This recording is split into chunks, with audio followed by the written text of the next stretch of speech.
The Paper Bag Princess, A Promise is a Promise, and Love You Forever are just a few of this prolific Canadian children's author's most famous titles. So welcome to Robert Munsch's house, and maybe you want to ring. Hi, I'm Rebecca Brayton, and welcome to WatchMojo.com. And today we'll be learning more about Robert Munsch. Tell us what you can about Robert Munsch. Robert Munsch is one of the first really successful Canadian children's authors of the latter half of the 20th century. And he really hit a market of young contemporary kids because his stories are about kids today. What is typical of his style?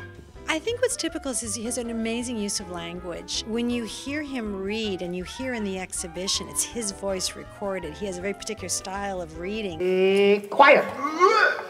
I remember reading these to my kids. You could read them and really act into them. So they are like little mini playlets almost, and that's what he does. And can you tell us more about the exhibition?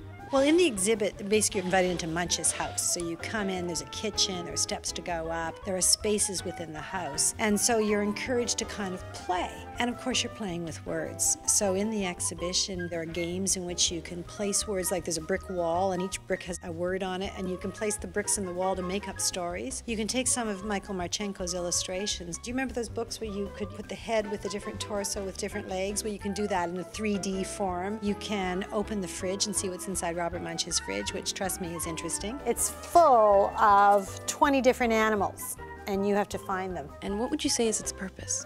To encourage literacy, to encourage the notion of reading. And I think it is a way to encourage families to find a comforting and familiar space and to read when they get back home. And in the middle of January in Canada, trust me, you want to go into someplace warm. Thank you very much. It's been a pleasure.